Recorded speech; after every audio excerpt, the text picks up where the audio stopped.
Om Jnanatimirandasya Jnananjanashalakaya Chakshurunmilitam Yena Tasmai Shri Gurave Namaha Shri Chaitanya Manobhishtam Sthapitam Yena Bhutale Swayam Rupa Kadamaiham Tatati Swapadantikam Vandeham Shri Guru Shri Yuta Padakamalam Shri Gurun Vaishnavasya Shri Rupam Sagrajatam Sahagana Raghunathanvitam Tam Sajivam Sadvaitam Savadhutam Parijana Sahitam Krishna Chaitanya Devam Shri Radha Krishna Padan Sahagana Lalita Shri Vishakhanvitamscha Nama Om Vishnu Padaya Krishna Prishtaya Bhutale Srimate Bhakti Vedanta Swami Iti Namine Namaste Saraswati Devi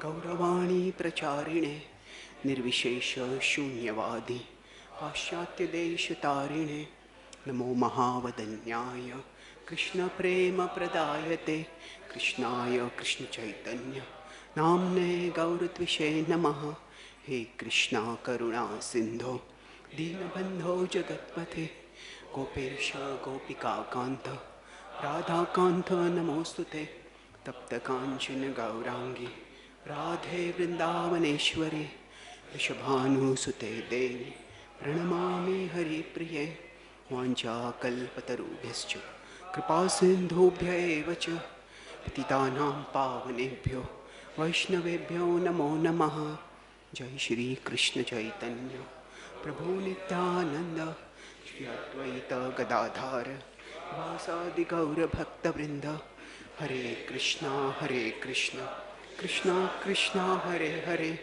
Hare Rama Rama Rama Hare Hare.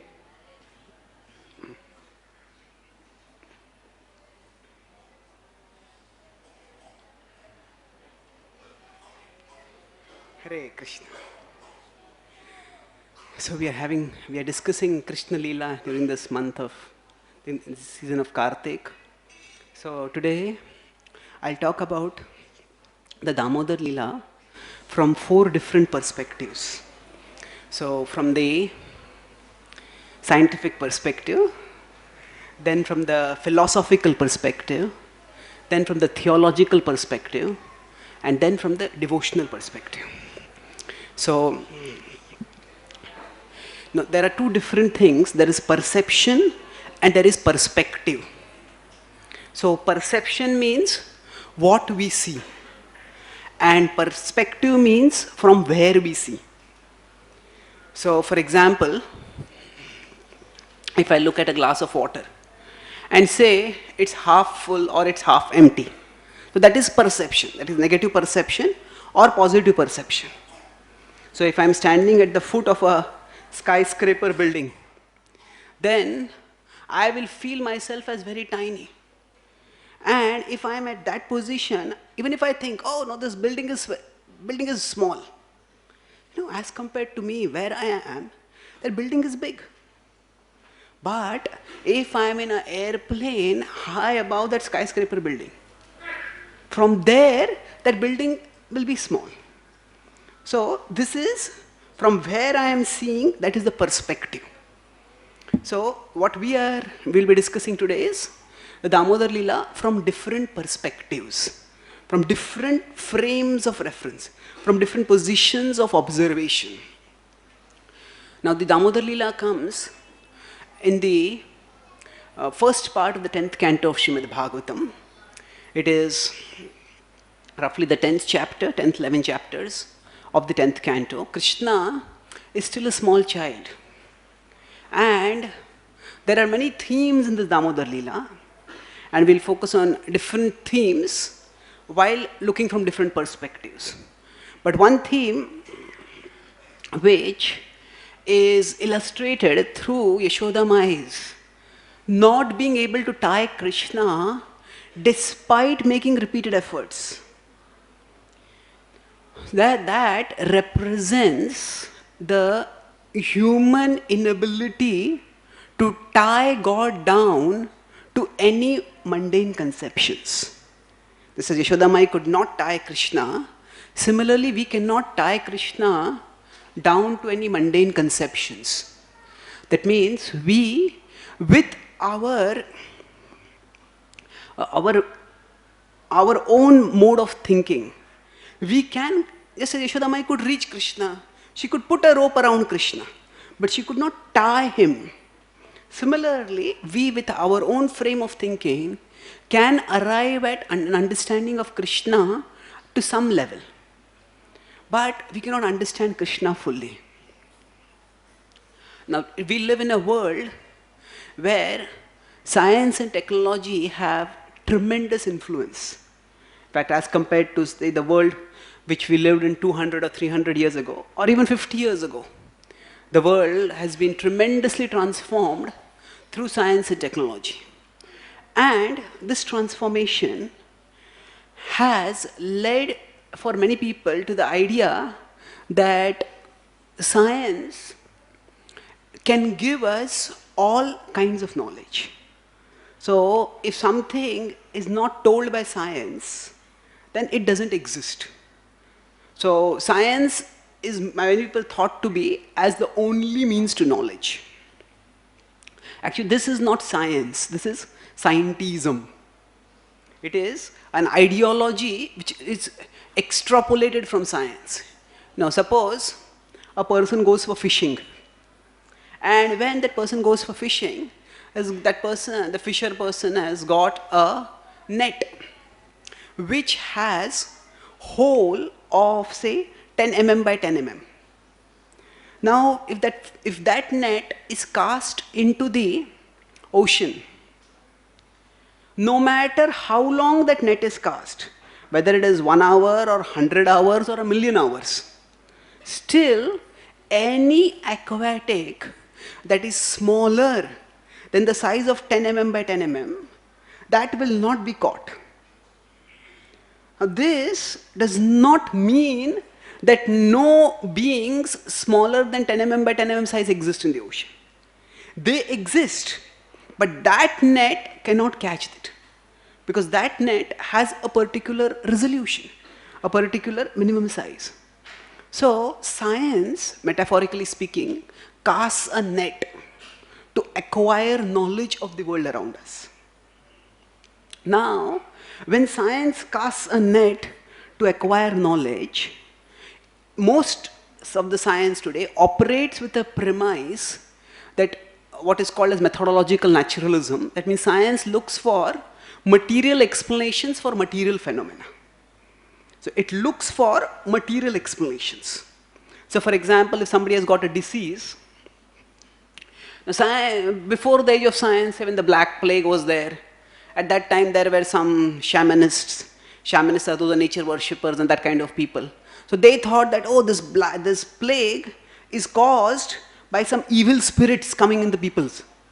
And they try to exorcise those evil spirits. So science says, no, we will look for, okay, there is a disease in the body, what is the cause of that? We'll look for some material cause.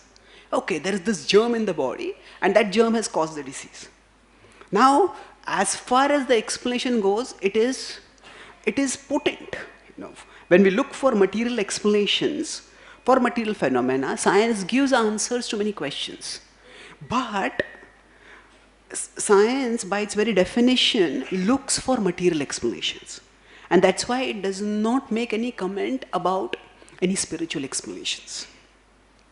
Anything non-material, science doesn't comment about it at all. So science is a tool for acquiring knowledge. And some people try to extrapolate from science to scientism, saying that, okay, because science doesn't tell us anything about God, because science doesn't tell us anything about soul, these things don't exist only. But that is like saying, because my net did not catch any fish smaller than 10 mm, therefore no fish smaller than 10 mm exists. It's an invalid extrapolation. And that is because the method is limited. Now, we may say, okay, if science does not tell us anything about anything non-material, does anything non-material exist at all? How do we know whether it exists or not? So, one of the fundamental principles of the Bhagavatam, in the 3rd canto, in Kapila's teachings, it is stated that the same object is perceived differently through different senses. So, for example, if we have a pakoda, the Bhagavatam doesn't give the example of a pakoda. I am giving the example. So, now it is perceived through some fragrance in the nose. It is perceived through some texture by the touch. It is perceived as a particular form by the eyes. And it is perceived as taste by the tongue. It is the same object perceived differently through the different senses. Now there are some objects which do not have a particular texture. So for example, if we take normal water usually does not have any fragrance. If you put some item into it, some fragrant thing into it, it may have some fragrance. It may have fragrance, at least it does not have fragrance that is perceivable to our normal unaided nose, olfactory sense. So now, if with our nose we try to perceive whether a glass contains water or not. Now, I can smell the glass of water for as long as I want. I cannot come to any definitive conclusion. For that, there is another way. I have to use my tactile sense. I can touch it, I find there is water. I drink, oh, some water comes on my lips. I can taste it. So, the point is that material explanations have a certain limitation. Now, if you look at the Damodara Lila, the same theme which Kapila talks about, that the same object is perceived differently through the different senses. In the Bhagavatam, when the Bhagavatam describes Krishna Lila, in the 10th canto especially, Krishna is talked about. Krishna is the only avatar who is talked about in every single canto of the Bhagavatam, right from the first canto till the 12th canto. Of course, he is most emphatically and talked about in the 10th canto. Now, when Krishna is perceived, Damodara Lila is the 10th, 11th chapter. Soon after that, the 14th chapter is, the 13th, 14th chapters is the Brahma Vimohan Lila. Now, Prabhupada translates Brahma sometimes as the cosmic engineer. He translates as engineer. And actually, there is this a typological division which people say, okay, Brahma is the creator, Vishnu is the maintainer, and Shiva is the destroyer. Yes, at one level it is true, but Brahma is not the original creator. He is the created creator. He is the created creator. Rochetam rochayamyaham. In the second canto, Brahmaji, when Narad Muni asks him, whom are you meditating on? The whole world adores you as the creator, but you seem to be meditating on someone. So on whom are you meditating? Who is the absolute truth? So Brahma says that actually I offer obeisances to that supreme energy because of whose illusion I offer my obeisance to that supreme Lord, because of whose illusory energy people think that I am the creator. So he says the idea that I am a creator is not the absolute reality, it is a conditioned perceptions. Brahma is the created creator. So Prabhupada calls him as the engineer. Now, we see Brahma himself gets bewildered when he sees the form of Krishna. And then one of the themes that he says over there is that, people may say that I know God. But as far as I am concerned, I cannot know you. Janati tattvam bhagwan mahimno nachanyam ekopi chiram vichinvan. Janati tattvam bhagwan mahimno. That your tattva, your absolute truth, nachanyam ekopi chiram vichinvan. If one tries to endeavor by one's own efforts, one cannot come to know about God at all. So the same Damodara Lila's theme, see, Damodara Lila is action and interaction between Krishna and his devotees. But that same theme, just as Yashodamai could not tie Krishna, Brahmaji could not conceptually tie Krishna. Brahmaji had this idea, he is the person who is the via media between the Devatas and the Supreme Lord. Whenever the Devatas find that there is a big disturbance in the cosmos, at that time the Devatas When they feel we cannot deal with it, they go to Brahmaji and Brahmaji prays to Vishnu. So Brahmaji has this conception of the Supreme Being as cosmic. Sahasra Shirsha Purusha. He offers this Purusha Sukta prayers to the Supreme Lord. Cosmic being. In the 11th chapter of the Bhagavad Gita, when Arjuna realizes, that my friend who was just sitting next to me in my chariot, in my chariot, he is God. Arjuna is there, Krishna and Arjuna are there at one moment, and in the next moment suddenly, Divyam dadami te chakshu pashyame yogam aishwaram. In 11.8, Krishna tells Arjuna, I'll give you the divine eyes. And when he gives the divine eyes, suddenly Krishna disappears. And then he sees, Nantam na madhyam na punastavadim pashyami vishveshwara vishwarupa. He said, I can't see any beginning, I can't see any end, I don't see anything anywhere. And then he asks, now suppose, we are talking with someone, and suddenly, right, we're just talking and suddenly we see some very unusual looking, very impressive looking, maybe very wealthily dressed or very powerfully built, very unusual looking person comes over there. We will usually ask the friend, please, who is this? But then, suppose we are talking with someone and one moment we just look here and we find our friend has disappeared and someone else is standing over there. Hey, who is this? So like that, Krishna has disappeared and now suddenly this Vishwarupa is there. So Arjuna initially has an identity crisis, who am I? But in the 11th chapter he has another identity crisis, who are you? So he asks the Vishwarupa, Akhya hi meko bhavanugra rupo. Akhya, I am asking you, who are you? And then, Kalosmi lokakshay krut pravruddho. In 11.31 Arjuna asks, 11.32 Krishna answers that I am time, the destroyer of all the worlds. And then after that, then Arjuna realizes, this is the Supreme Lord. This is the great Vishwarupa. He wants to offer obeisances. But then, if some respectable person is there in front of us, we may offer obeisances pointing to that person, or we point toward the left and offer obeisances. But then, imagine if there is, I just been to Alachua in America, there's a community which is filled with all Prabhupada disciples. So, if you offer obeisances, whom do you offer obeisances? Everybody is a Prabhupada disciple there, practically. More 90% of the devotees are Prabhupada disciples. So, try to offer obeisance, everywhere there is somebody who is worthy of offering obeisances. So there the devotees, they say if you try to offer obeisance, you will not be able to get up only. So Arjuna says he wants to offer obeisances to Krishna, and he says, where do I offer obeisances? He says, Namaha purastadata prushtataste namostute sarvata eva sarva. He says, I offer obeisances from the front, I offer obeisances from the behind, I offer obeisances from the right, I offer obeisances from the left. Namo namaste tu sahasrakutva punascha bhuyopi namo namaste. That I offer obeisances again and again hundreds of times. So this awe-inspiring conception of God, that is what is there in Brahmaji's mind. So Brahma is, we're talking about Prabhupada calling Brahmaji as the cosmic engineer. So Brahmaji is observing, he's of course a great Vaishnava, but in certain pastimes, he may act in a not exactly a devotional way. So just as Brahmaji gets completely bewildered, Brahmaji tries to fit Krishna into his own conception. So God means he must be a very giant, cosmic being.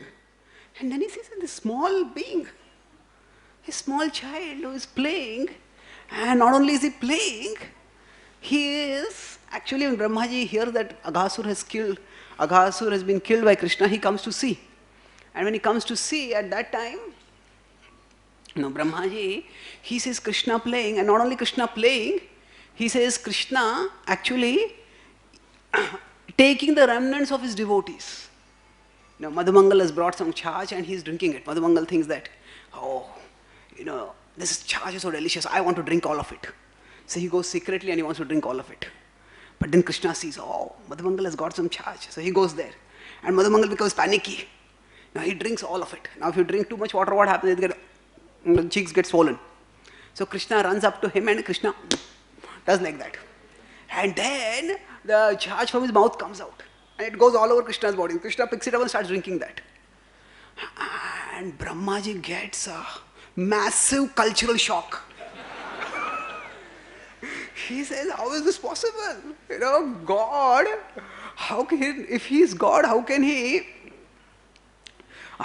he do this? See, this is the problem with human reasoning.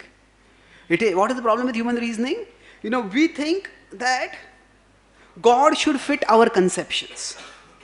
Okay, that, if he is God, how can he do this? That means only if he does this, then he can be God. So we consider our conceptions to be higher than God. So similarly, now the problem with this kind of reasoning is that God delights in transcending our conceptions. He may sometimes act according to our conceptions, but quite often, just when we think we have fit him into some bracket, suddenly he acts in a way which befuddles us. And so Brahmaji also gets befuddled. Just as scientists, they think that sometimes that, now we have got the explanation for everything. Now we know why do the planets move around in the sky? Because that's because of law of gravity. Why are the electrons moving around? That's because of the strong force and the weak force.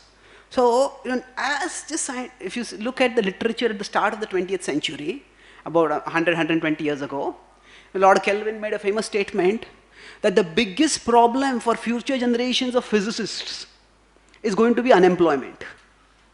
Because all the study of the universe has been done, and they will just have to fill in all the details. Fill in the details, there is no work for them to do. And he made the statement on 1895, 1896, and just 20 years later, what was considered the foundation of physics, classical physics or Newtonian physics, that lay completely shattered. Because they found that the bodies which are out there in the space, they don't follow Newton's laws. They move at such a high speed that Newtonian physics doesn't work over there. And similarly, they found small infinitesimal particles within the atom, they also don't follow Newtonian physics. So then other branches of knowledge were developed. There was relativity physics that was developed, and then there was quantum physics that was developed. And both seem to work, but both are contradictory. So now, it's like if I say this particular cloth is red in color. So quantum physics says that this cloth is red in color, and relativity says it is blue in color. Now, it's a very simple example, but the two basically are contradictory. And scientists were thinking that now, by 1960, 1970, that we will unify both these theories. We will unify both these theories. Then there's a Nobel laureate scientist, Steven Weinberg, he said, in 1980s, he said, 1990 around over, he says, in the last 20 years, we have made enormous progress. But the more we understand, the more the problem becomes bigger. Sometimes people say that, by the science progress, we will know everything. Actually, yes, we know a lot. But the more we know, the more we realize how little we know. In the past, people, when they were on the earth, they would think, okay, there's this whole big sky, and we see it, we'll learn about it. But when people go out into the sky, they understand. When we go out into space, we understand that there's such a huge universe, that we are just tiny within that. So the more we come to know, the more we realize how little we know. So, in one level our knowledge is expanding, but when our knowledge expands, our knowledge of our lack of knowledge also expands. So now, in 2004, Stephen Hawking, he had given his life to try to find out what they call as a unified theory, a grand unified theory. Now, their idea was to try to fit the whole universe within one equation. That's what they said. You will write an equation on your t-shirt. That whole universe is explained within that. But then in 2004, he said, he gave up. Of course, when he gave up, he put it in many scientists are very good spin doctors. Spin doctors means, they speak things in such a way that you don't understand what they are saying. So he said, I'm happy to announce that humanity's quest for knowledge will never end. Now what does this mean? That our quest for knowledge will never end means we'll forever stay in ignorance. Is that something to be happy about? So the point is that as in Damodara Ashtakam we say that Tvadiyo Udaram, that actually this universe comes from the Udara of the Supreme Lord. And even this universe cannot be fit into some simple mechanistic equations. What to speak of the source of that universe? So, just as Brahmaji realized, I cannot fit Krishna into any conceptions. Similarly, science, it can give us an understanding of some aspects of reality. And those aspects, we may get phenomenal levels of manipulation ability, control ability. But that does not mean it provides the answers to everything.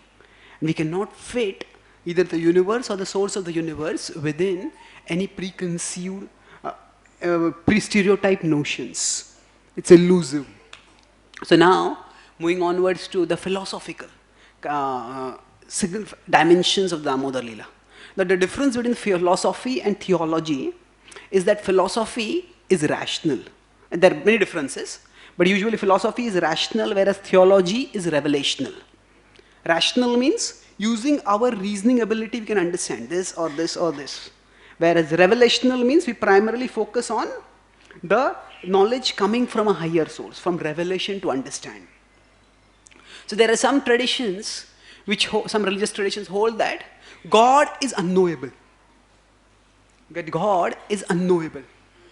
God is so great that we cannot know Him at all. And this is how often, if we look at the various religious traditions of the world, many of these theistic traditions talk about God, but they don't give any positive knowledge about God, who God is, what He does. And they try to justify this absence, this lack of knowledge, by saying that God is unknowable. That God is unknowable. Why? Because He's infinite.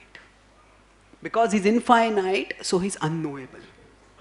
But this idea comes from a misconception.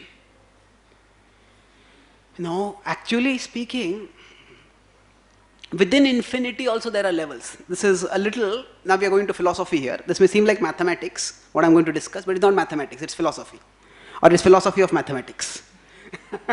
So, there is, Krishna talks about Om Purnamadaha Purnamidam, the Ishopanishad talks about how this world is complete, the Supreme Lord is complete, this world is complete, whatever comes from the complete is complete in itself.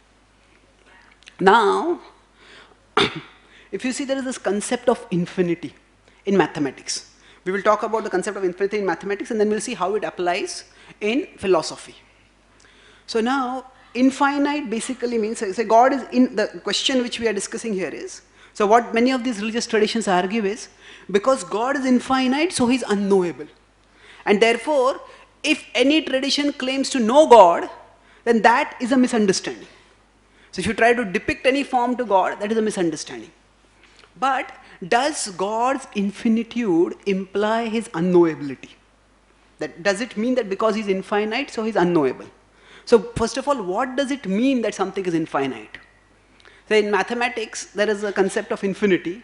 So that we have the set of all natural numbers. 1, 2, 3, 4, 5, 6, 7. Like that, all natural numbers, this set is infinite. Okay. Now, if you consider the set of all odd numbers, 1, 3, 5, 7, 9, 11, 13, 15, 17, that is also infinite. If I consider the set of all prime numbers, 1, 3, 5, 7, 11, 13, 17, like that, that is also infinite. Now all three are infinite, but are all three of the same level of infinity? Isn't it? Now we may say infinite is infinite. But still we intuitively understand the set of all odd numbers is smaller than the set of all natural numbers. The set of all prime numbers is smaller than the set of all odd numbers. So now we can come to a question, when does this set become infinite? When does the set become infinite? 1, 3, when actual numbers is 1, 2, 3, 4, 5, 6, 7, 8, 9, 10, 11. At what point does it become infinite? At 1 billion? At 1 trillion? At 1 gazillion? At 1 whatever, bazillion, whatever it is? No. Actually, whatever number we put to something, if you can put a number, then it is not infinite. Only when it goes beyond conceptualization, now putting a number to it is also conceptualizing it. Only when it goes beyond, then it becomes infinite. So now, this is the mathematical conception of infinity. But this is not the philosophical or this is not the conception of infinity as is applied to God. It is not that when God becomes so big that you can't conceive of him, at that time he becomes God. Okay, let me explain this. It is not that because he is infinite, so he is God. Rather, because he is God, so he is infinite. It is not that because he is infinite, so he is God. It is not that because Krishna manifested the Vishwarupa, where Nantam na Madhyam na Punastavad, he could not find any beginning, any end. It is not that because Krishna manifested the Vishwarupa, so he is God. Even when Krishna was not manifesting the Vishwarupa, still he was God. So, even when Krishna is in the universe is in Krishna. Even when Krishna is in the universe, in the Damodara Lila, we have Krishna as a small child, he is just at one small location. If we go to Kartik, to Vrindavan Yatra, there is, according to a tradition, the place where the Damodara Lila is performed. And there is still that Ukhal, where the Lila is considered to have occurred. So now, that is if you consider from the longitudinal, latitudinal point of view, it's just one tiny place on earth. So, Krishna was standing at one small place in one small village, in one small country, in one small planet, within one universe. And even when Krishna is in the universe, still the universe is in Krishna. That means, the point here is that God's infinitude does not make him unknowable. Because God's infinitude is not mathematical. It is not that he has to be so big that we can't know him. God's infinitude does not make him unknowable. God's infinitude makes him inexhaustible. It makes him not unknowable, but inexhaustible. Inexhaustible means that we can discuss Krishna's glories and we can keep discussing them for all of eternity. Because his glories are infinite. In the Chaturshloki Bhagavad Gita, in 10.8, 10.8 to 10.11, Ramanujacharya has described this 4 verses of the Chaturshloki Bhagavad Gita. The Chaturshloki Bhagavad Gita, there's a progression within it. First, the 8th verse talks about the position. All the 4 verses are about bhakti. The 8th verse talks about the position of the object of bhakti. That is the position of the bhaktas, of the object of bhakti, that is Bhagavan. The 9th, aham sarvasya prabhu mattaha sarvam pravartate. Iti matva bhajante mam buddha bhava samanvita. The 9th verse talks about the activities of the devotees. Macchitta madgata prana bodhayantaha parasparam kathayantascha mam nityam tushyanti charamanti cha. And then the 10th and 11th verses talks about the disposition of the devotee and the disposition of the Lord. So the position of the Lord, the action of the devotee, and the disposition of the Lord and the disposition of the devotee. The disposition of the devotee is that the devotee wants to serve the Lord constantly in a bhajatam priti purvakam. And what is the disposition of the Lord? Tesham evanukampartham. The Lord gives mercy. So now in these 4 verses, Krishna states that those who know his position, they become Buddha. Buddha bhava samanvita. Buddha, they become intelligent. Not just intelligent, they become enlightened. And yet in the next verse, 10.9, Krishna states that these enlightened devotees, what do? Bodhayantaha parasparam. They are Buddha and they do bodhayantaha. They are enlightened and they enlighten each other. Now we wonder, how does this mean? If they are enlightened, how do they enlighten each other? So Srila Prabhupada explains that very beautifully. So I started this class by talking about perspectives. So Prabhupada explains that Krishna is an individual and we are individuals.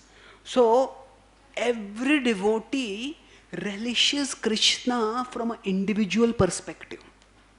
Every devotee relishes Krishna from an individual perspective.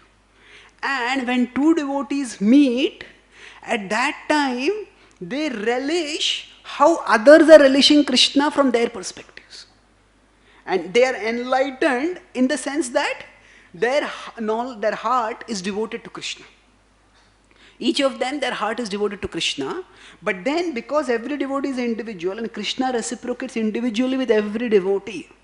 So, because of this, what happens is that every devotee reciprocates Krishna differently. Relishes Krishna differently. And that when two devotees meet and discuss, they relish how the other devotee is relishing Krishna. And thus, the devotee's appreciation and relish of Krishna goes on increasing forever and ever and ever. So, for example, in the Gopal Champu it is described that when Krishna comes home in the evenings, at that time, Krishna, the whole of Vrindavan is just waiting. When will Krishna come back home? When the evening time comes, everybody is waiting with bated breath.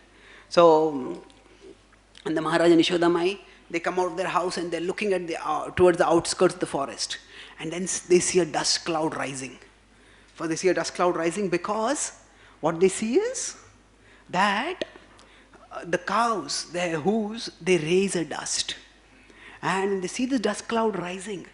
At that time they wonder, yes, Krishna is coming, Krishna is coming. And the gopis, the young gopis, they go up of their houses and they, from their terraces on the houses or the terraces of the balconies, they are trying to get a glimpse of Krishna. And Krishna, in his own way, he tantalizes his devotees. How? Everybody is waiting for him and he comes last. Why does he come last? It's not that he wants to tantalize his devotees. That's one reason. But another reason is Krishna wants to make sure that every single calf that is there, no calf is lost. So Krishna is behind, all the cows are ahead, and all the cows, they have their cowherd boys, but Krishna is behind, all looking, is there any calf that is missing? Is there any calf that is going off anywhere? And Krishna brings each one of these cows. Now, as Krishna enters, this pastime is described both in Gopal Champu and Anandavan Champu. So, when Krishna, there is dust on Krishna's face. So, on seeing that same dust, different devotees in different rasas attribute that dust to different causes. That means when Yashodamai sees there is dust on Krishna's face, oh, Krishna must have rolled in the dust. And maybe Krishna fell down or whatever happened. Now Krishna should take a bath. Then when Gopas are there, now some of the Gopas, there are cores in the house also. So it's not all Gopas go out every day. So when these Gopas, they see Krishna, the dust on Krishna's face, they wonder, where did Krishna go? This dust is of this color. What game must have Krishna played today? What did I miss today? They think, and based on that they try to infer. So same dust is there, but they infer about it differently. And when the young gopis are there, they think that when Krishna is going into the forest, did he perform pastime with some gopis over there? So they look at the dust, and along with they're looking at the dust, they look at see if there are any traces of kumkum. And the gopis wear kumkum, and when Krishna embraces the gopis, some of the kumkum from their body comes on Krishna. So the gopis are looking, which gopi did Krishna perform pastime with? So the same action is there, but there is entirely different perception based on one's own individual rasa. So like that, the point is, philosophically, what the Damodara Lila, when Yashodamai comes and tries to catch Krishna, and Krishna, he runs here, he runs there, and finally she gets to catch him. So there are actually, if you see the Damodara Lila, there is Natya Shastra. I am now moving from so philosophical point of view is what? That God's infinitude does not make him unknowable.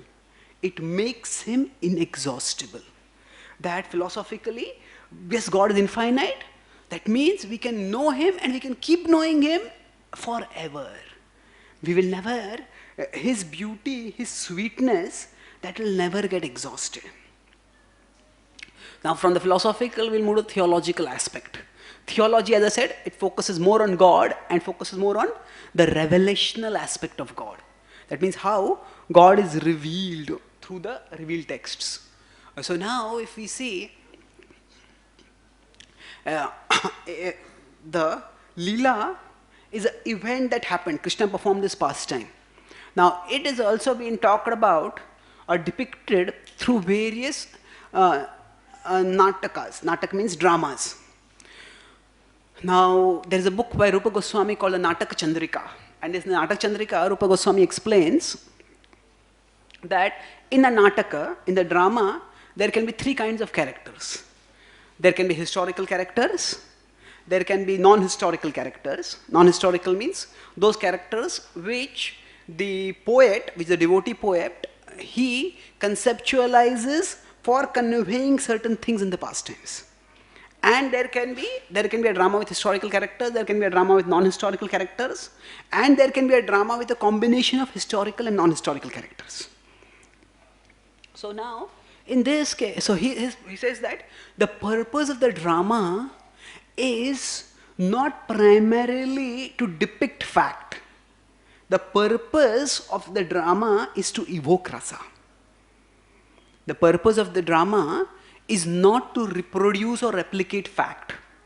It is not that every single thing which scripture describes, it is not that every single thing happens in the exact same way. If you look at the Ramayana or the Mahabharata or the Bhagavatam, when Chaitanya Mahaprabhu, for example, goes on South India tour, so he comes to Udupi and he meets the Tattvavadis over there. And the Tattvavadis, they don't know Bengali.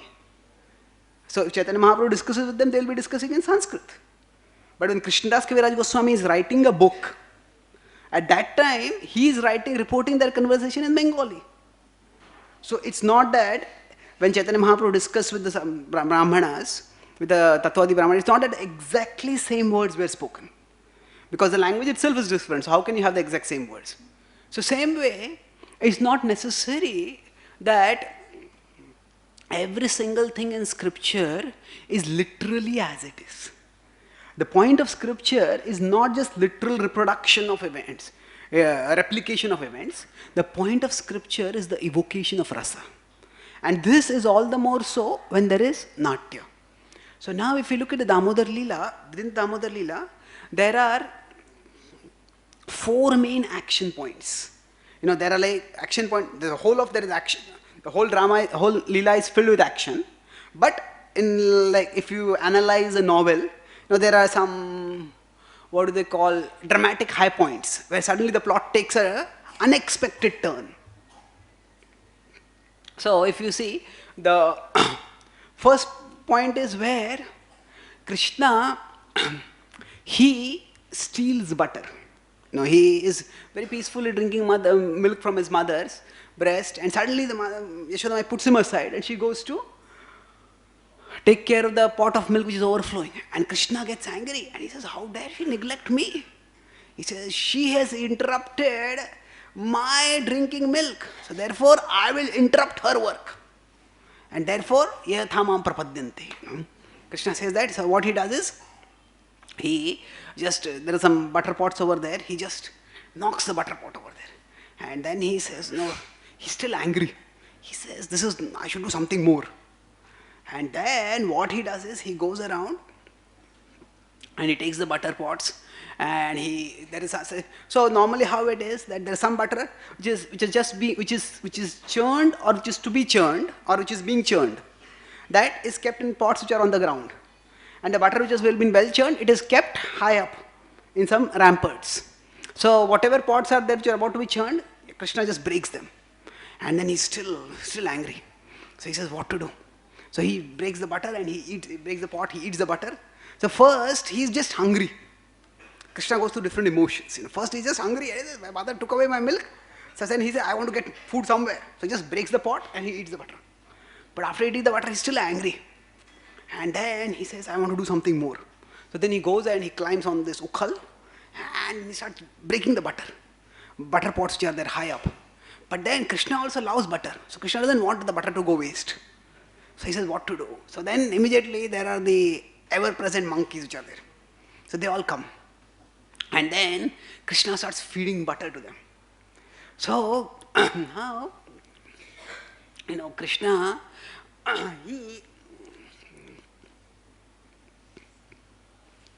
this whole conception of God as a small baby, when this is a conception which is just because in India we have culturally grown up seeing pictures of Krishna, hearing Krishna Lila, so we just take it for granted.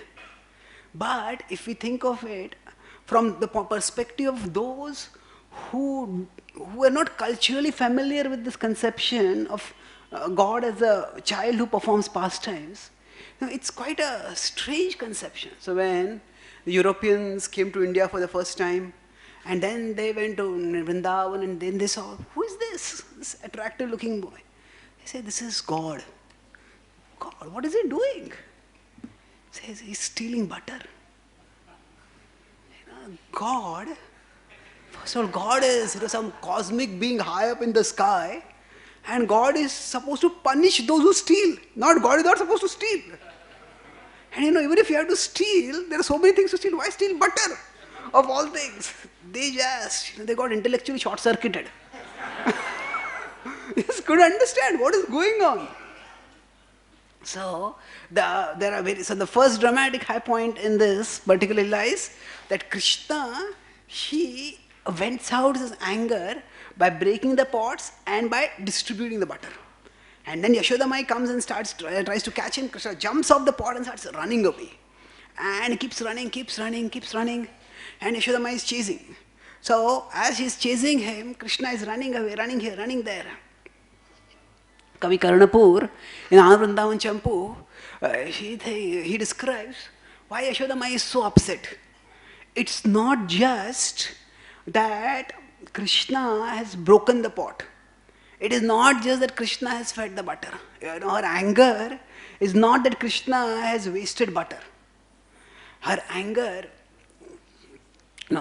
parents, they are always concerned about their children, and their concern is not just about the present action.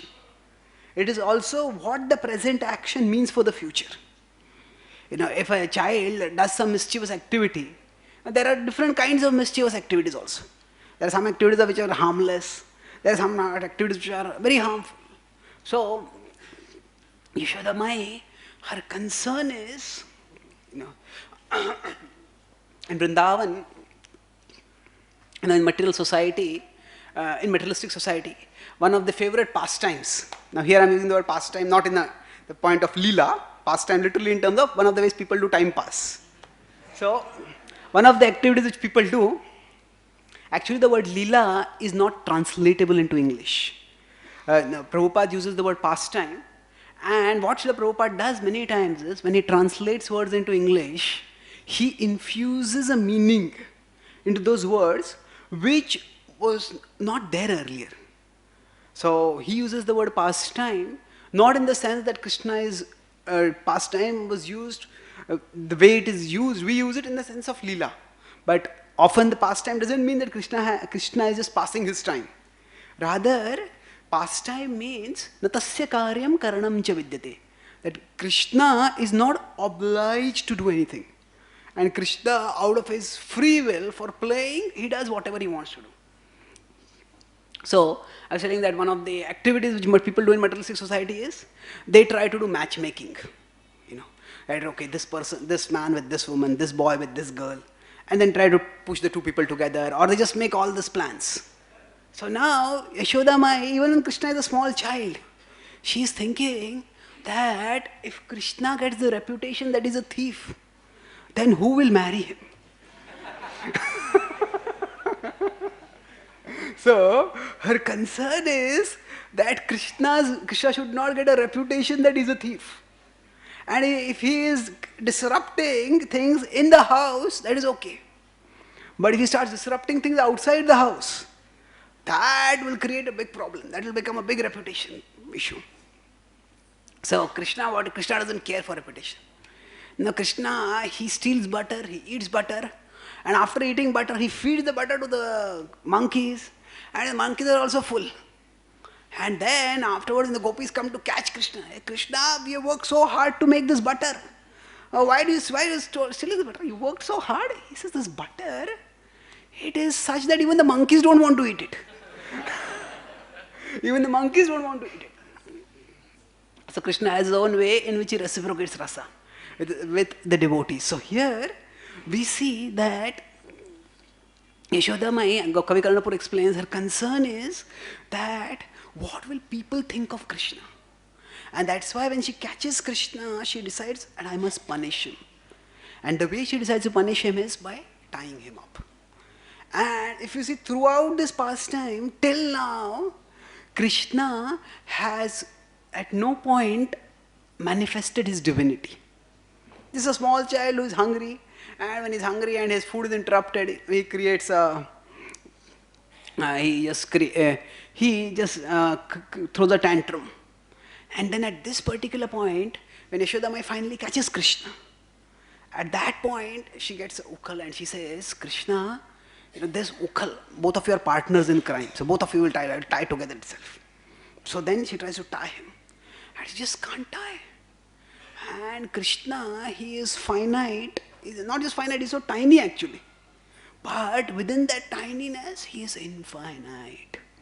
And within, so why does Krishna, who is infinite, become finite? And suddenly he becomes infinite again. Krishna doesn't actually manifest an infinite form, but Yashodama is not able to tie him. And Krishna, if you see, there are some leelas in which Krishna actually manifests a huge form. When he is in Trinavarta carries him, Krishna suddenly, he increases his weight. So, but in this particular form, pastime, Krishna does not increase his form. Krishna remains of the same form, but still, Yashodama is not able to tie him. So, he appears to be finite, but still he is infinite. And then, Yashodamai finally, when we know that when two fingers are tied, when that effort gets exhausted, the devotee's endeavor and the Lord's mercy. Finally, by that, Yashodamai is able to tie Krishna. And finally, when she ties Krishna, then the next level that Krishna does is, now he manifests his infinitude in another way. He is in a finite dimension, yet he manifests as if there is infinite dimension, that the rope can't tie him. Now the next is, he is in finite dimension, but he manifests infinite strength. That means, a small child, there is Yashodamai and Nanda Maharaj in Chaitanya Charitamrita is described that sometimes Yashodamai and Nanda Maharaj, they tell, Krishna, you please get that pot or get that, then Krishna goes there. And now he's a small child and he has to pick up the pot. So now this pot is so big. Sometimes the children, they want, sometimes children, when people play wrestling, they just do like this, so that I have got big biceps or I have got big muscles. So Krishna, he goes there, and then when he has to pick up this big pot, he goes there and he does like this. He beats his biceps, he beats his thigh muscles. And then he goes and he picks it up, and he stretches and he strains, and he just can't lift it. And he stretches and strains and he can't lift it. And everybody, the Vrajavasis are there, they are all watching. And Krishna says, oh, everyone is watching. Now, I should be able to lift it. And then he's not able to lift it at all. And then finally, what happens? Krishna says he can't lift it. He drops and he goes into his mother's lap and he hides his face in her sari, and he is as if he doesn't want to show that he's ashamed. He doesn't want to show his face. So that same Krishna who is not able to lift anything at all, at that time, what happens? Now this Krishna remains in that small, same tiny form, but he pulls. And when he pulls, it's interesting that the ukal falls first, and Krishna keeps pulling, And when he pulls, that ukhal falls in between, and the grinding mortar goes between the two trees. These giant trees are there. And then Krishna pulls, and what happens? It's interesting that the ropes don't break. When Krishna is pulling, he's tied with his belly is tied to the mortar, and the mortar is going between the trees. So what happens? The rope doesn't break, but the trees break. And when the trees break, it creates a catastrophic sound, thunderous sound. And everybody from everywhere just comes running over there. See what has happened. Now this kind of sound in Vrindavan, they have heard only on a few occasions before. When Putana screeched and screamed when her life was being taken away. When Trunavat came, when Trunavat just came as a storm and took everything away. At that time, such terrible sounds were heard. Everybody in Vrindavan just comes running. What has happened? And there they see these giant trees have fallen, and Krishna is just playing over there. So the Vrajavasis, there are multiple levels of reality. There is our normal sensory perception of reality. That beyond that, there is a divine perception of reality. Divine perception means that it is described in the Ramayana.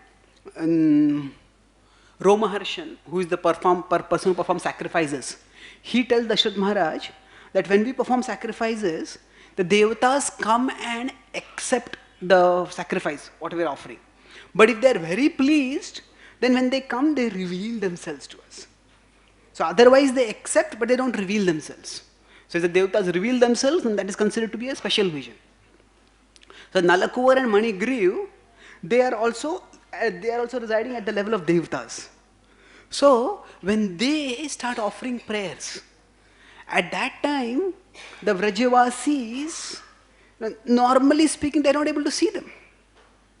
So some of the Vrajavasis sometimes are able to see the devatas also, but usually they don't see this because the Vrajavasis are at a different level of reality and they offer prayers. And then here the mood of the prayers that they offer is that Krishna normally, when a person is tied, it requires someone who is not tied to liberate one who is tied. If there are two prisoners, both of them are tied up, they can't free each other.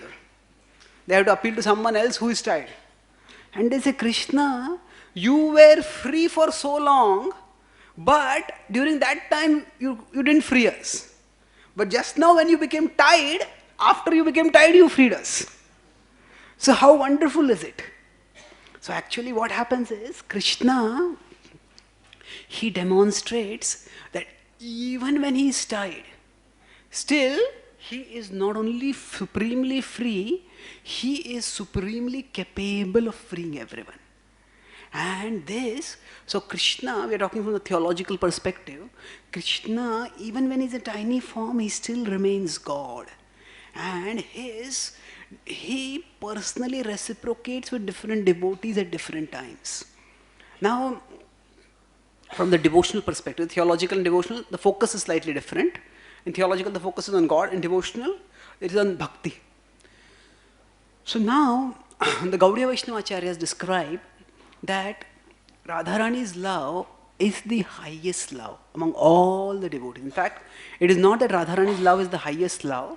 It is that Radharani's love is the source of the love of everyone for Krishna.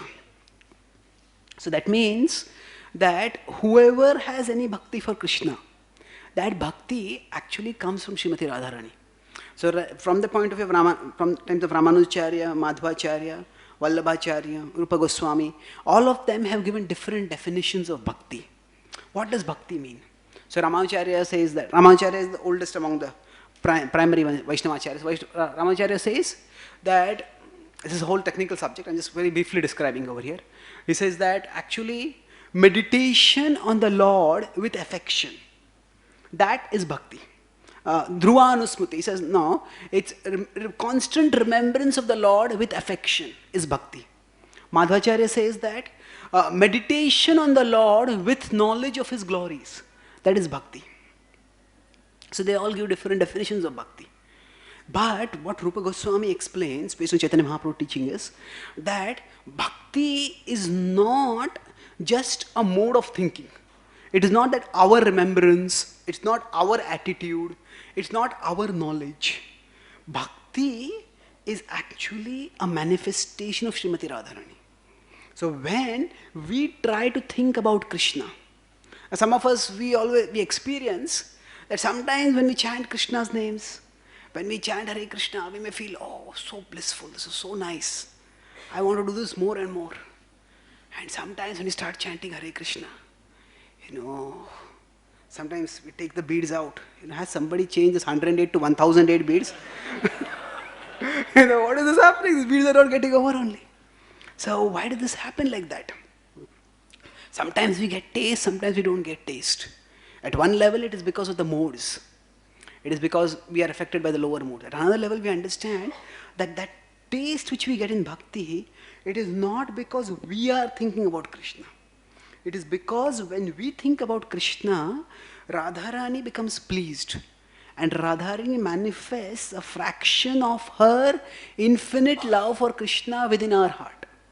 And that's how we become captivated. We become attracted towards Krishna. We feel enriched in bhakti. So now, normally this pastime of Damodara Lila is centered on Yashoda and Krishna. But why do we call it as Radha Damodar? So actually, Krishna, he has a very special sense of drama. So, for example, Krishna is performing the Kaliya Mardan Lila. So at that time, Krishna allows himself to be initially caught in the coils of Kaliya. And Jalashaye Kaliya Mardanaya. Krishna jumps into the Jalashaya for defeating Kaliya. But then, suddenly he gets caught by Kaliya. And when the Vrajavasis hear this, so Kavi Karnapur describes that just as when Krishna plays his flute, the mobile becomes immobile and the immobile becomes mobile. The Yamuna stops flowing because the Yamuna doesn't want any sound to distract from the sound of Krishna's flute. So the immobile becomes immobile and the immobile becomes mobile. That means the stones start melting. Such is the sweetness of Krishna's flute. So similarly, when the Vrajavasis hear that Krishna is caught in the fangs of Kaliya, at that time, everybody in Vrindavan starts running towards Kaliya Kund. So Kavi Karnapur says that even small children who have not even learned to walk, suddenly they learn to walk and they start running. And old people who are also not able to walk, they start running. Everybody just runs towards Krishna. And when they run and when they see Krishna caught in those formidable coils, it's almost as if they lose their life. They don't know what to do. And now Krishna just stays like that, as if paralyzed within the coils. And now this devotee, Krishna seems to be paralyzed there and the devotees are paralyzed outside. And why does Krishna not do anything?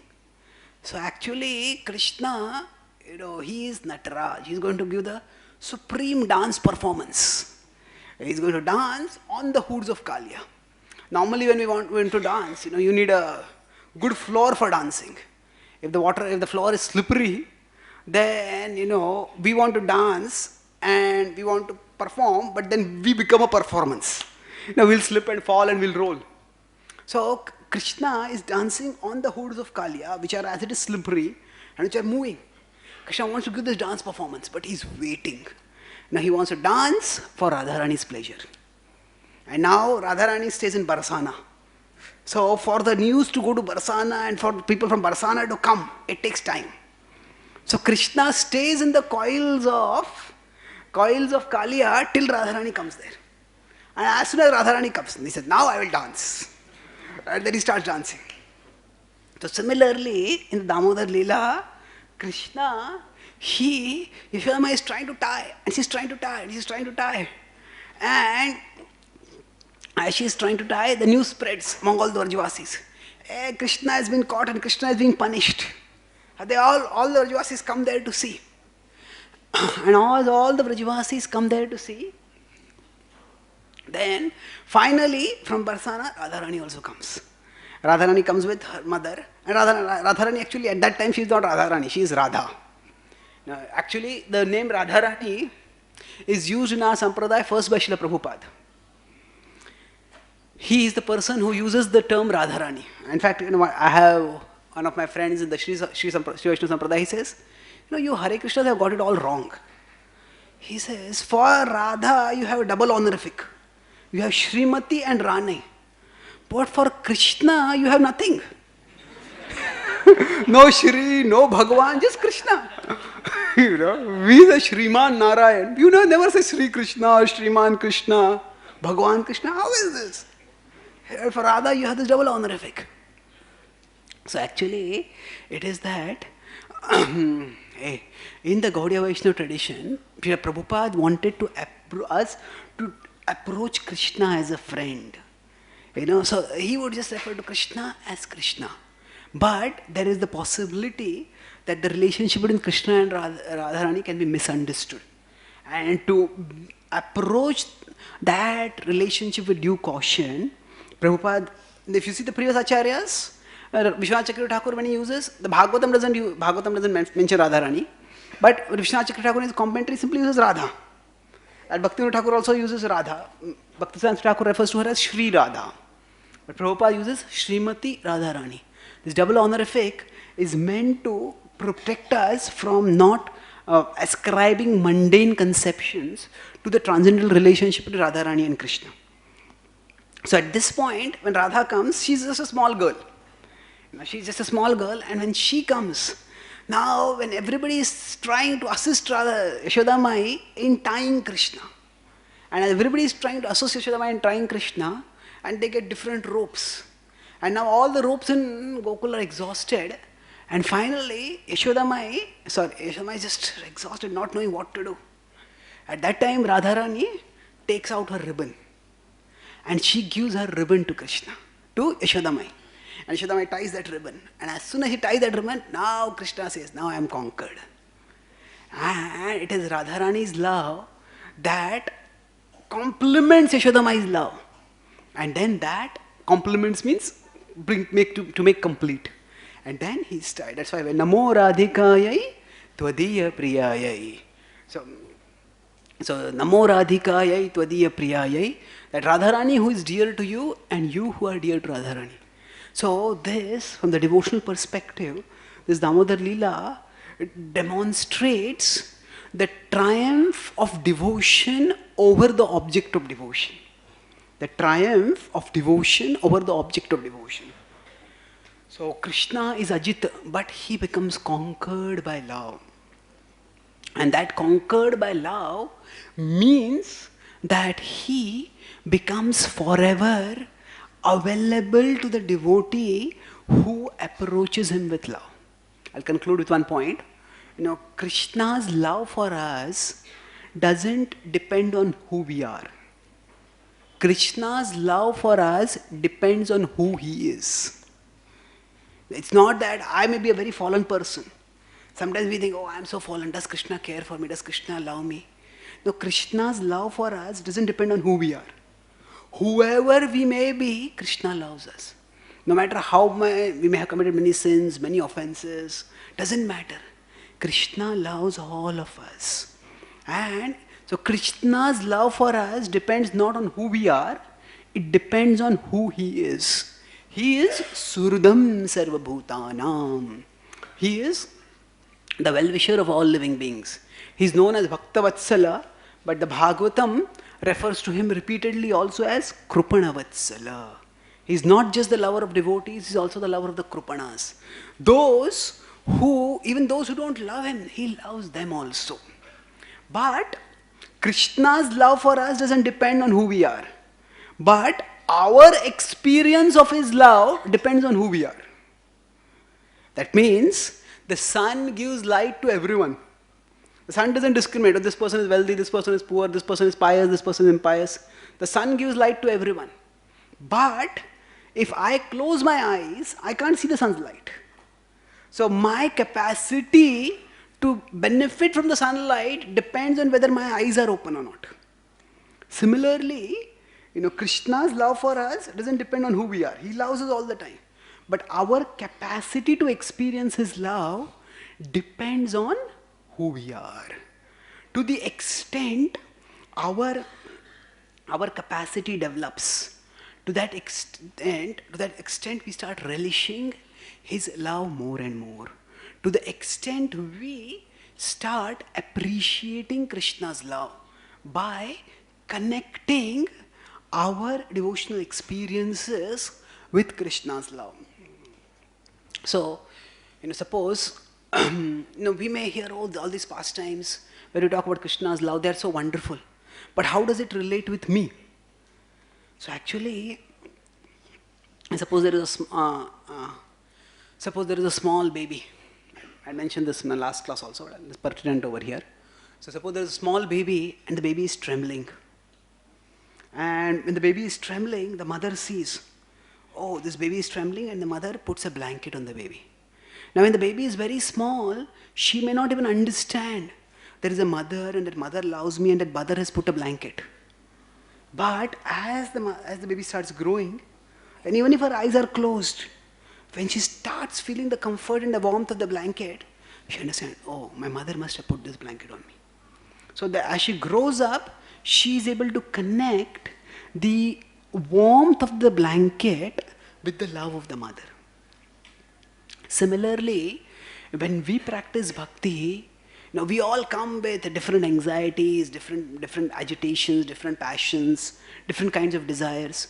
When we try to absorb ourselves in Krishna, chanting His names, taking darshan, singing kirtans, hearing katha, in whatever way we find, whatever way we can connect with Krishna, by such connection with Krishna, we experience relief. We experience relief from anxiety. We experience relief from agitation. So that is like the mother putting a blanket, and a child, the infant, gets a relief from the agitation. Now anybody can actually come to the temple and feel, hey, the atmosphere is different over here. I feel some relief over here. Anybody can come and participate in kirtans and feel some joy. But people will come and people will go away. It's another feel-good experience. I go to some places, I feel good. Here also I feel good. So whereas the baby will grow up naturally, but our spiritual growth is not automatic. It has to be something which is volitional. We have to consciously strive for it. So we have to, with the philosophy, we connect our spiritual experiences with Krishna's love. So when I chant Hare Krishna, why do I experience a joy? That joy is because at my level of experience, this is Krishna's love manifesting.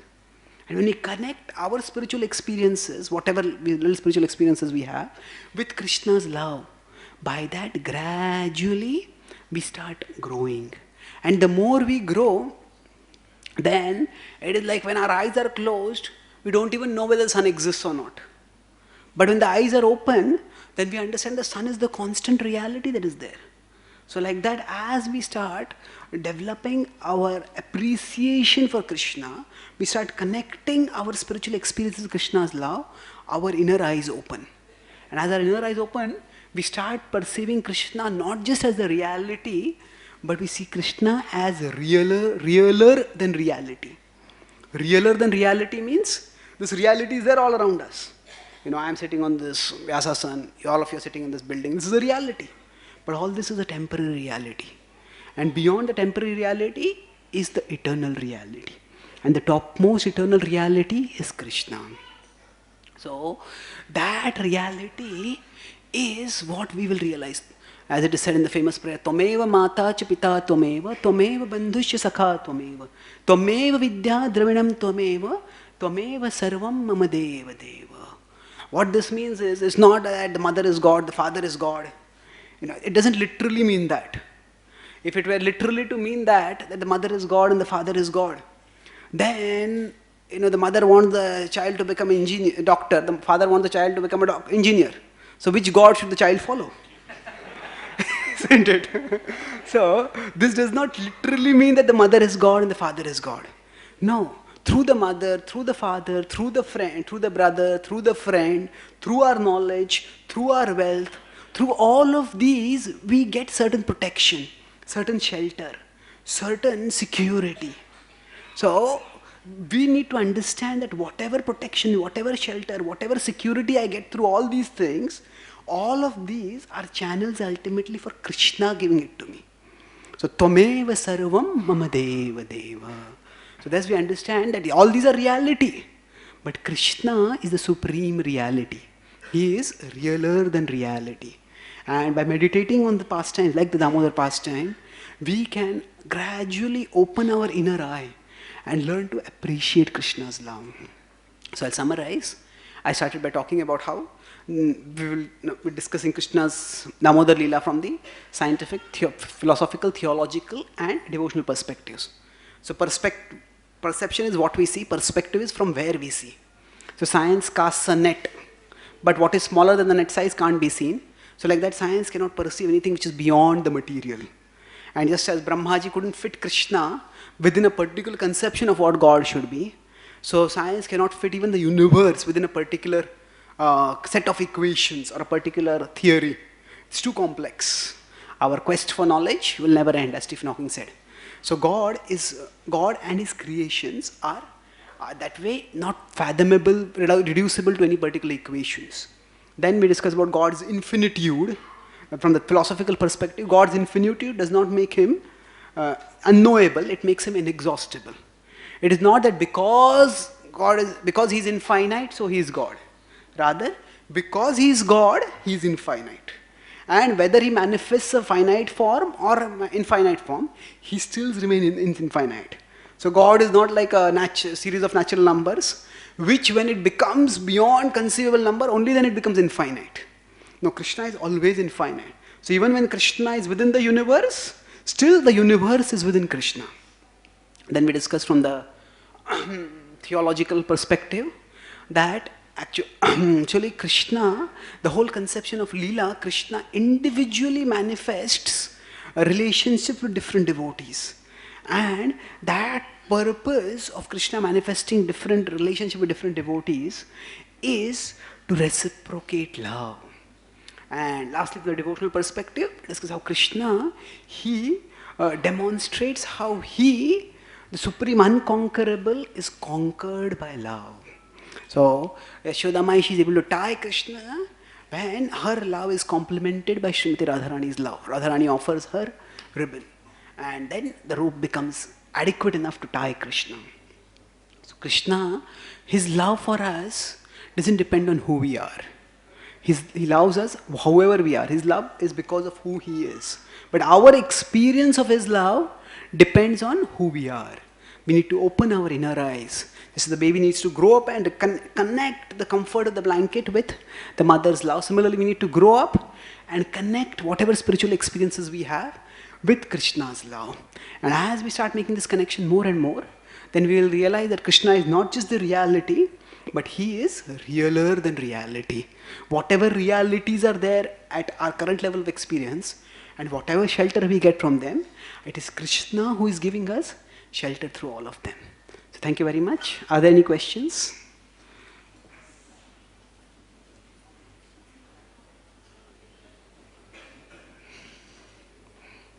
Yes, Prabhu.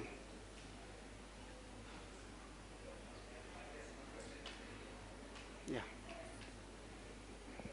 Hare Krishna. You did not discuss this question, but because you usually reply to certain controversial things, so I am asking you. So this Bhagavatam, one thing is that whenever Bhagavatam describes any lady, Sukadeva Goswami always describes the physical part of the lady. Whereas it is not there in case of if there is a man or male. Even if the lady is motherly, whether it is Yashoda Maya or something. So up till now I have not been able to understand what is the reason.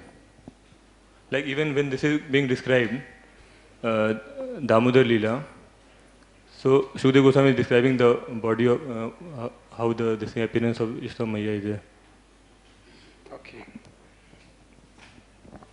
So whenever the Bhagavatam describes the descriptions of characters, especially when describing females, it describes their bodily beauty. But it doesn't do this for males. Not necessarily that doesn't describe for males.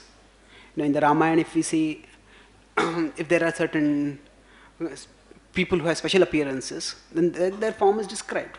For example, if there are some demons, their form is described, whether it's Vritrasur or whether it's Tataka or whether it is Ravana. Even Ram's form is also described. But there is this point that Bhagavatam is scripture. Ramayana and Mahabharata, they are scripture. But it's scripture in the form of literature. And literature is expected to conform to certain rules, certain standards. That means, just like Prabhupada, he gave a pure transcendental message.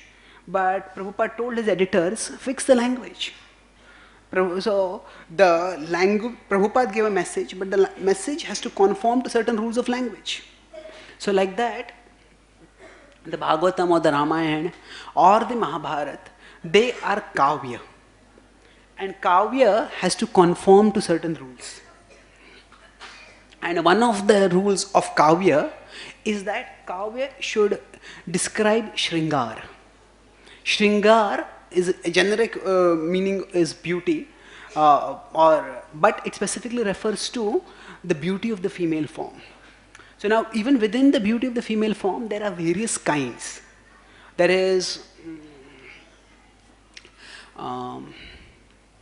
in a general sense, there is, how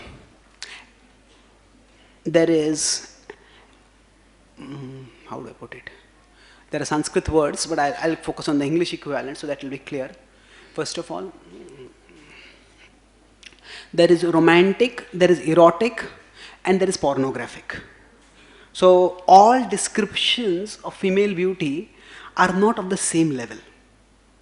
So for example, when there is romantic description, there is whether it is at a mundane level or it is a transcendental level. So at that time, the description of the hero and the heroine, that at that time their beauty is described. So there, if you see, the focus is not on evoking any sexual emotion.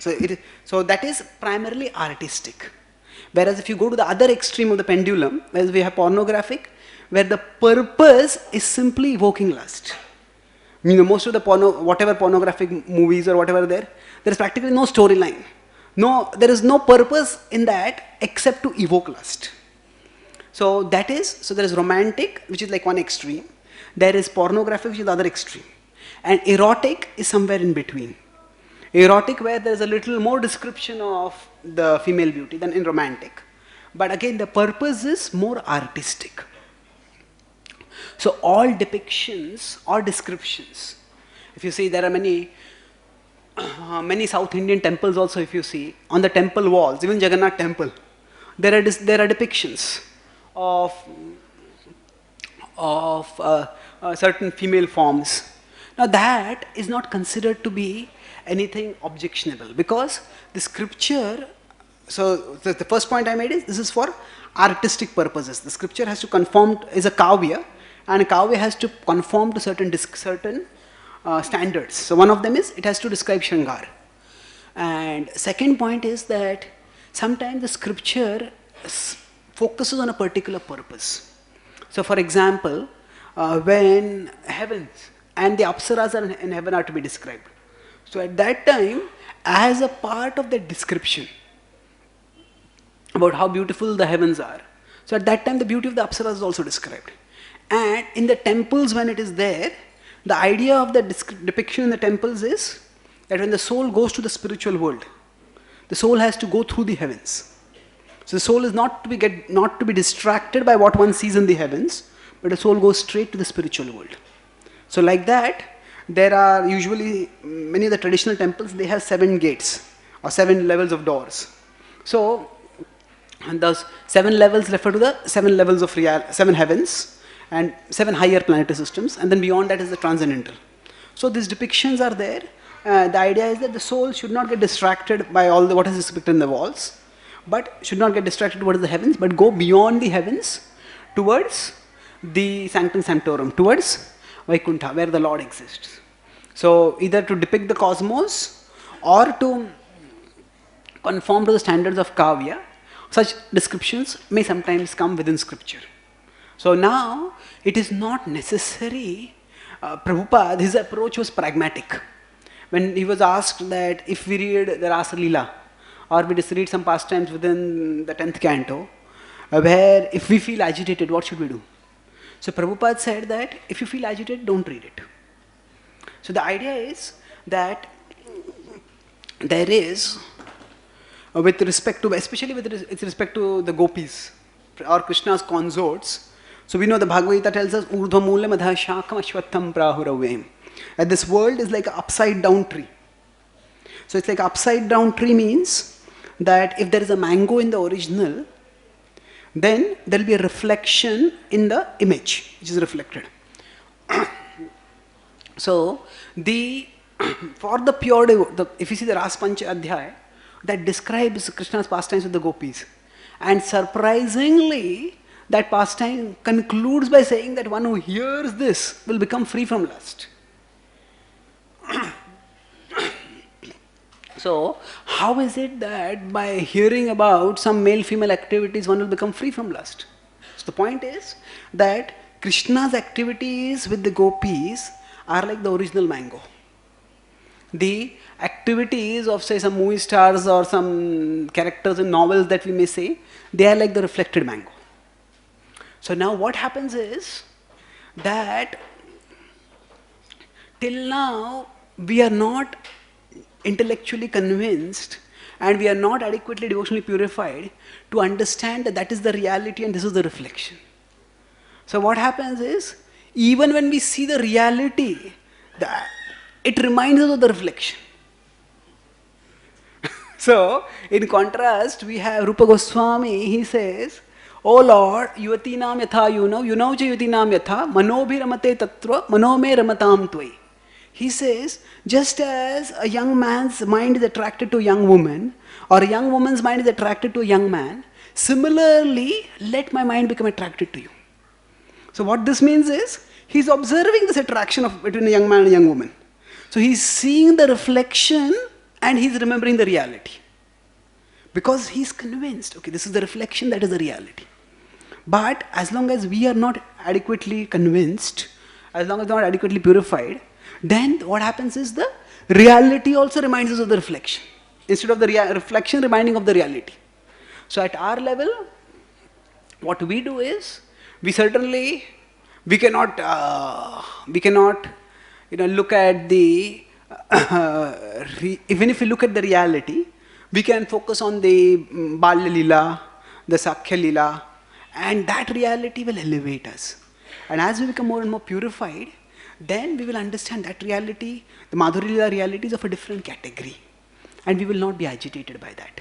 Rather, that will free us from the agitation caused by the mundane pastimes over here. Does that answer your question? Thank you. Yeah.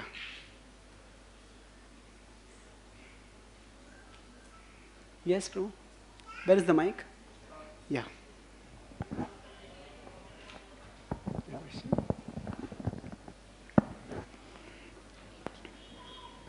Yes, please. Hare Krishna. As you said, that word Leela is translated by Prabhupada into English as a pastime. Similarly, so many Indian words are there which cannot be translated in English. In that perspective, how can you translate the word viraha in English? Separation. And secondly, we have said that we are not qualified. In Hindi, it is translated as "Hamari औकात नहीं है." But in Hindi, word औकात has a negative perspective and qualification has a positive perspective. So would you like to comment on this? Okay. So the question is that are words some words not translatable? Yes. And so firstly,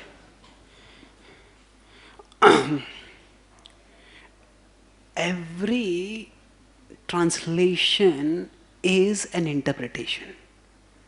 Every translation. Because it is not just about spiritual concepts. It is in any language. Whether it is, say, for example, in Western intellectual history, there are the Germanic saga, the Iliad, Odyssey.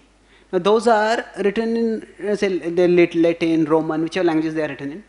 Now, if we try to understand them, it's every translation.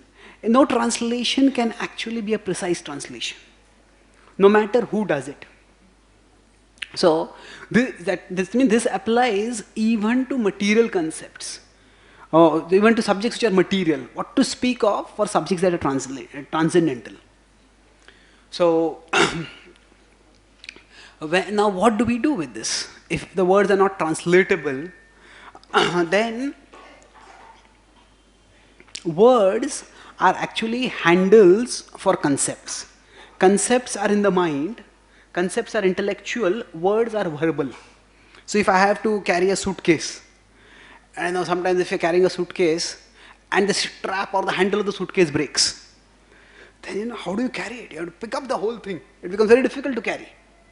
But the strap or the handle makes the suitcase easy to carry. So that suitcase is like the concept. And the term that we use is like the handle. So, the handle is not the suitcase.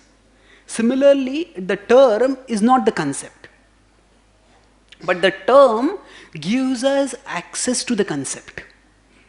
So now, what happens is, if we say certain words are not translatable at all, then people have no access. It's like, so what the Prabhupada's policy was, that even if certain handles are imperfect, sometimes some suitcase breaks, a suitcase handle breaks, then we just strap something, put some sort of rope around it and drag it along. So it's not a precise translation, it's not a very good handle, but it works. So like that, Srila Prabhupada, many of the concepts which were there in the Vedic literature, in the Bhakti tradition, the concepts themselves were very difficult to understand. And if the concepts are unfamiliar and the terms are also unfamiliar, then it becomes like unfamiliarity squared. Unfamiliarity squared, people get scared, what is going on? So, rather than intimidating people with unfamiliar concepts and unfamiliar terms, Prabhupada used familiar terms for unfamiliar concepts, even if those familiar terms were not precise. And then gradually, Prabhupada would clarify. So for example, Prabhupada translated avatar as incarnation. Now incarnation actually has the root karna. Karna means flesh. So incarnation, the word comes from the Christian tradition where God is supposed to have sent his son and his son is some way divine. So Jesus is considered to be an incarnation. So Jesus came in flesh and he was crucified. So now, according to Bhakti philosophy, according to Bhagavad Gita, it's very clear that Krishna does not come in flesh. So Prabhupada used the word incarnation, but then he clarified that Krishna does not come in a material form. So Prabhupada, as a matter of strategy while writing his books, he used familiar handles for unfamiliar concepts, familiar terms. And then he clarified that we should not. He also gave some special clarification to explain what those concepts are and how they have different connotations. So yes, now especially when the things are translated into other languages, sometimes the translations, especially in the early days, were not done by devotees. So in vernacular languages, in Hindi or in Marathi, or in any other vernacular language, if the translation is not done by devotees, it does create a problem. So initially the mood was that just have the books translated and have the message available. But as our movement is expanding and we are having more and more devotees, they are all now making the translations more and more accurate. So I'm not talking about English now, I'm talking about other languages. So yes, patrata is not translated, qualification will be more of patrata, it is not aukad. That is not a precise translation. So I also had experiences. I used to write articles in newspapers, And I wrote an article on Prabhupada, and then there was one Hindi newspaper person, he liked the article, he wanted to translate it in Hindi. He said, I'll translate it. Then he translated and published it, and he said that, इस तरह से स्वामी प्रभुपाद पंच महाभूत में लीन हो गए. So when he was talking about the disappearance of Prabhupada, I had read Prabhupada disappeared. So now he did not, I don't know what he meant, he translated disappeared as Pancha Mahabhut mein leen ho gaye. So I told him, you cannot translate like this. Then, so because then for them disappearance means what? Somebody is there and he disappears.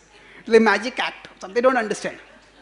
So that's why the translation has to be done properly.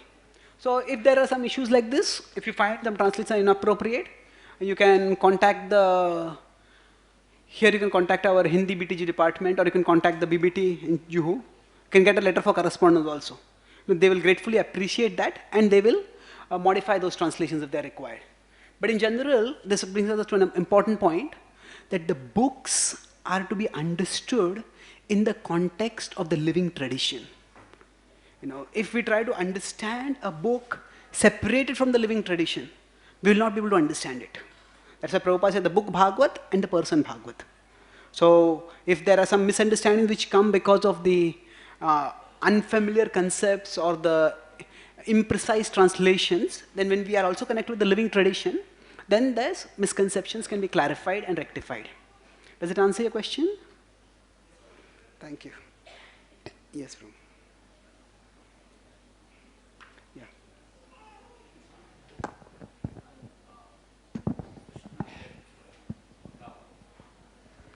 Hare Krishna. Yeah. You can ask. I'll repeat. You can keep it with you. I'll repeat the question. Krishna left for Mathura, and after that, what happened to Radha? And there is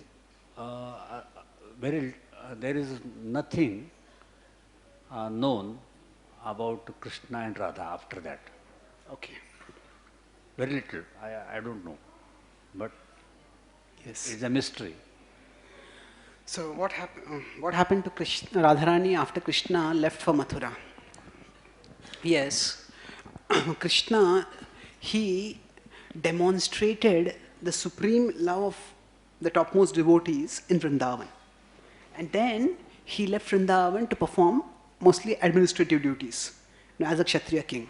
So in the Gopal Champu, which is a book written by Jiva Goswami, he draws from various sources, from the various Puranas, Padma Puran, Vishnu Puran, Harivamsha, and then he describes what happened to the gopis. So Krishna left Vrindavan, he had promised them, I will come back. And the gopis were constantly, all the Vrajvasis were actually waiting, when will Krishna come back? So Krishna was told by the Yadus that you have killed Kamsa, but Kamsa's allies will be there who will want to attack us, so you have to protect us. So then Krishna decided to stay over there. And then after that, in order to protect the Vrajavasis, because whenever any invaders would come, those invaders would pass by Vrindavan, because Vrindavan was close to Mathura. Krishna said, if I am in Mathura, I can protect Mathura, but I can't protect Vrindavan. So Krishna, he took the Mathura Vasis to Dwarka. And that was not just to protect the Mathura Vasis, that was actually to protect the Vrajavasis. Because then, if the Mathura Vasis are the target, the Yadus are the target, and they are far away from Vrindavan, then nobody will come to Vrindavan. And then Krishna, later on, when he killed the various demons he was supposed to kill, he killed Dantavakra. That fight between Dantavakra and Krishna happened in the Mathura area. And at that time, after killing Dantavakra, Krishna put aside his weapons. And he said, now I will no longer fight. I will not fight anymore. And then he came to Vrindavan. And when he returned to Vrindavan, there was a joyous reunion between all the Vrajavasis and Krishna. And in fact, at that time, Krishna and the gopis, they married to each other. There was a brilliant celebration that happened. And after that, Krishna, he, when he went to Dantavakra, killed Dantavakra and he came back, he stayed in Vrindavan for a short time. And Vrajavasis told him, Krishna, you cannot go now. We will not be able to live without you. So then that Krishna expanded into two. And Krishna and Balram, the expanded Krishna and Balram, they went on to Dwarka and they performed their pastimes there. whereas this Krishna who had come back to Vrindavan after performing the Vivaha Samskara, after marrying the gopis, then Krishna and all the Vrajavasis ascended on a giant chariot, a huge chariot. They ascended in the chariot, and the chariot came towards Jamuna. And when it came towards Jamuna, then it just sped off. And the observers thought that they had all entered into Jamuna, who saw them. But those with transcendental vision saw that the chariot sped off and went to Vaikuntha, to Goloka. So at that time, Krishna, after demonstrating his pastimes with the Vrajavasis, and then demonstrating their love in Viraha by being away for some time, and then demonstrating the summit of their love through reunion, then Krishna, that reunion was the climax of his pastime. And after that, that Vrindavan Krishna with the Vrajavasis went back to the spiritual world. So Yashodamai, Radharani and all the Vrajavasis went back there. And there was another expansion of Krishna who went back to Dwarka, and he continued the pastimes over there. Okay. Yes. Yeah. Hare Krishna. Prabhuji, Chaturmasya being going on, can you please explain, different items are prohibited in different months. So what is the reason behind? Okay. So, during Chaturmasya, why are there different items which are restricted? So there are universal principles, and then there are cultural specifics. So there are universal principles that we need to understand. The universal principle is the principle of austerity. That is, that by regulating certain items, by regulating our diet in some way, just like on Ekadashi, we don't take certain items. There can be various reasons. So there may be some stories about how grain, there is some sin in it and all that. That is specifics. But the universal principle is that by regulating our food, by doing that kind of austerity, we develop some discipline. And by that austerity and the discipline required for that, that inspires us to direct our focus towards Krishna. And in that way we can intensify our bhakti. So more important in the specifics is the universal principle. The universal principle is the principle of the austerity through regulation. What may be regulated, that will vary. We don't have to go too much into the technicalities of the regulations. But generically speaking, if we see the dietary prescriptions that are there within the Vedic culture, many of them are associated with Ayurveda. We see Ayurveda means that there is a traditional form of medicine, which Ayurveda is not transcendental. It is also a material branch of knowledge. But it is material which can be used for transcendental purposes by keeping our health proper. So within the cycles, it is described that if we move progressively, that there is the first month we have what is prohibited. Anyone knows? Green leafy vegetable. Second month? Okay. Third month? Milk. Fourth month? Urad dal. Okay, yeah. So now the purpose of this is broadly specific. It is that usually when the rainy seasons start, and at the start of the rainy seasons, when the shak, the green leafy vegetables start growing, at that time, those green leafy vegetables, because there is the rains are coming, because of the rains flowing, there is often soil and dirt, which is mixed with the shak. So that time, because of that, may not be healthy at that time. So there are certain cultural specifics which are there. So the point is that it is primarily from a health perspective. Similarly, according to, now in Ayurveda also there are different, Ayurveda is not just one tradition. Within Ayurveda also there are different experts, and there are different experts who have, there is Charaka, there is Sushruta, and they have their own strands. So like that, according to certain strands of Ayurveda, there are certain items which are considered not very healthy at particular times. So after the the first month, when the green leafy vegetable is just growing, and there is a lot of sedimentation that is happening because of the erosion of the soil and the flow of the water, everywhere. So that is considered unhealthy. Same way with respect to curd. When in that particular atmosphere, the curd is made, in that particular season, the curd is not considered very healthy. So this is, and the same applies to milk. And the cows eat the grass. If the grass is not very, if the grass and the green leafy things are not very healthy, and then after that the milk comes, that milk is not considered healthy. So it's primarily from the health perspective. So in urad dal, the dal which you take, there's fermentation that happens. And the fermentation in that particular season is not considered healthy. So the specifics, with respect to cultural specifics, we follow them because they are given in the tradition. And as far as possible, whatever specific reason the tradition has given us, we accept them. But rather getting too caught in the specifics, we understand the principle. Even within the Vaishnava traditions also, we will see that sometimes there are different items that are prescribed. As, for example, the Ekadashi standards within the Gaudiya Vaishnava tradition may be different from the Sri Vaishnava tradition. Certain items which may be not recommended by the Gaudiya Vaishnava tradition, they may be allowed by the Sri Vaishnava tradition. Some items which they may not allow, which we may. So the cultural specifics, they vary. So we understand with our intelligence whatever is explained within the tradition and whatever is prescribed by the tradition, we accept that. But the more important point is the universal principle of purification through regulation. Okay, okay, one last question.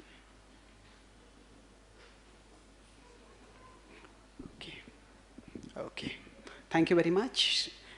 Srimad Prabhupada ki, Gaura Bhakta Vrinda ki, Gaur Premanand.